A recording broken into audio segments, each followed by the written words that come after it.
अस्सलामुअलैकुम, मैं हूं डॉक्टर अब्दुल हसीब दानिश और आज बात करेंगे टाइफाइड बुखार के हवाले से। टाइफाइड फीवर एक बैक्टीरियल इन्फेक्शन है जो कि साल्मोनेला टाइफाई एक बैक्टीरिया उसकी वजह से होता है। ये इन्फेक्शन जब स्टार्ट हो जाता है तो 1 से 2 हफ्ते तक आपको तेज़ बुखार रहता है और अगर इसका इलाज ना किया जाए तो ये बुखार 1 माह या इससे भी ज़्यादा चल सकता है। इस बुखार का एक पैटर्न होता है कि सुबह के वक्त हल्का बुखार और जैसे जैसे शाम होती जाती है बुखार तेज़ होता जाता है।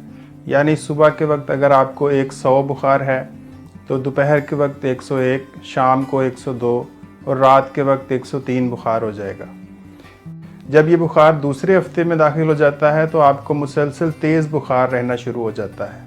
इस बुखार की लंबी ड्यूरेशन की वजह से इसको स्लो फीवर या हमारे पंजाब में इसको वड्डा बुखार भी कहते हैं। वड्डा मीन्स बिग। तो ये चूँकि एक लंबा चलने वाला बुखार है तो इसको आमतौर पर वड्डा बुखार कहते हैं।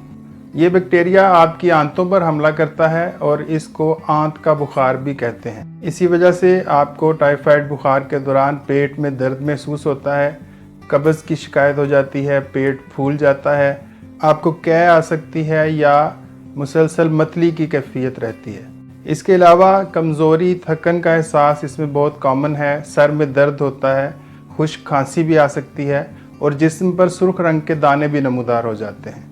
अगर इसका इलाज बर वक्त शुरू ना किया जाए तो ये बुखार दिमाग को इफ़ेक्ट करता है जिसे एनसेफेलाइटिस कहते हैं। यानी आम लफ्ज़ों में ये बुखार सर को चढ़ जाता है और एक कन्फ्यूजन की स्टेट पैदा करता है। यानी मरीज़ आमतौर पर नॉर्मल रहता है लेकिन किसी भी वक्त बिला वजह गुस्सा शुरू कर देता है।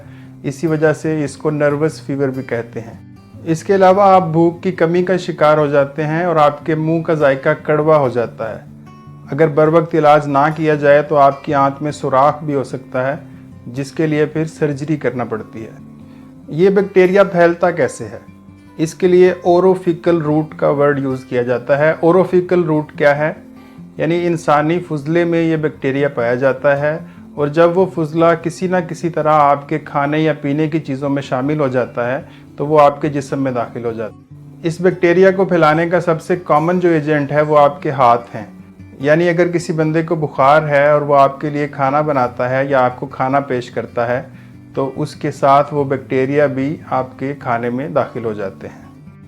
और इस बैक्टीरिया की एक खासियत ये भी है कि समटाइम्स ये जिस्म में मौजूद होता है लेकिन सिम्टम्स कॉज नहीं कर रहा होता। यानी अलामात तो ज़ाहिर नहीं होती लेकिन बैक्टीरिया का कैरियर वो बंदा रहता है। तो ऐसा बंदा भी अगर आपके खाने को हाथ लगाए तो आपको ये बुखार हो सकता है। आमतौर पर जो लोग होटल से खाना खाते हैं या छोटे छोटे फूड पॉइंट्स जैसा कि शवारमा, बर्गर या फ्रूट चाट वगैरह, इन पॉइंट्स पर ये बैक्टीरिया ट्रांसमिट होने का चांस बहुत ज़्यादा होता है क्योंकि वो लोग अक्सर सफाई का ख्याल नहीं रखते, हाथ नहीं धोते। इसके अलावा इस बैक्टीरिया को फुजले से खाने में ट्रांसमिट करने का एक बहुत बड़ा सोर्स मक्खी है। मक्खियाँ चूँकि हर जगह बैठती हैं, गंदगी पर भी और आपके खाने पर भी, तो ये मक्खियाँ इस बैक्टीरिया को ट्रांसमिट कर देती हैं।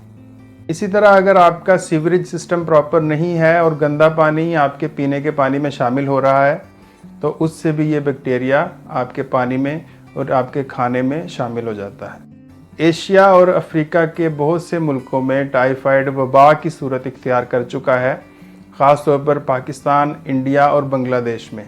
इसकी वजह यह है कि यहाँ पे प्रॉपर सैनिटेशन का निज़ाम मौजूद नहीं है। ये बैक्टीरिया आपके पानी में शामिल होता है और इस तरह आपके जिस्म में दाखिल हो जाता है। टाइफाइड की तशख़ीस के लिए ब्लड कल्चर करवाना ज़रूरी है और इसके इलाज के लिए सबसे ज़रूरी चीज़ एंटीबायोटिक्स हैं। अगर आपका बुखार बहुत ज़्यादा बिगड़ चुका है तो आपको आईवी एंटीबायोटिक्स लेना पड़ सकती हैं। इसके साथ साथ आपको आईवी फ्लूइड्स की ज़रूरत भी पड़ सकती है और बुखार के लिए पैरासीटामोल का इस्तेमाल भी ज़रूरी है। अगर बर वक्त तशख़ीस हो जाए और प्रॉपर इलाज शुरू कर दिया जाए तो 2 दिन में बेहतरी आना शुरू हो जाती है और 7 से 10 दिन में ये बुखार चला जाता है। इसके साथ साथ जो एहतियातें आपने करनी हैं उनमें आपने पानी ज़्यादा पीना है, लेकिन सिर्फ पानी नहीं पीना, उसमें नमकियात भी होने चाहिए। और इसके साथ आपने नरम ग़िज़ा इस्तेमाल करनी है जैसा कि दलिया और खिचड़ी वगैरह, ताकि आपकी जो आंतें हैं उसको आसानी से हज़म कर सकें।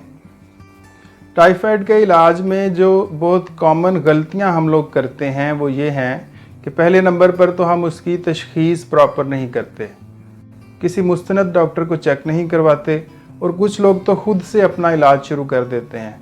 घर में कोई दवाई पड़ी है तो उसको इस्तेमाल करना शुरू कर देंगे, या किसी और ने घर में कोई दवाई खाई थी तो उसी को खाना शुरू कर देते हैं। इससे ड्रग रेजिस्टेंस पैदा होती है और एक बहुत कॉमन गलती ये होती है कि जैसे ही बुखार कम होना शुरू होता है हम दवाई छोड़ देते हैं, यानी एंटीबायोटिक का कोर्स मुकम्मल नहीं करते।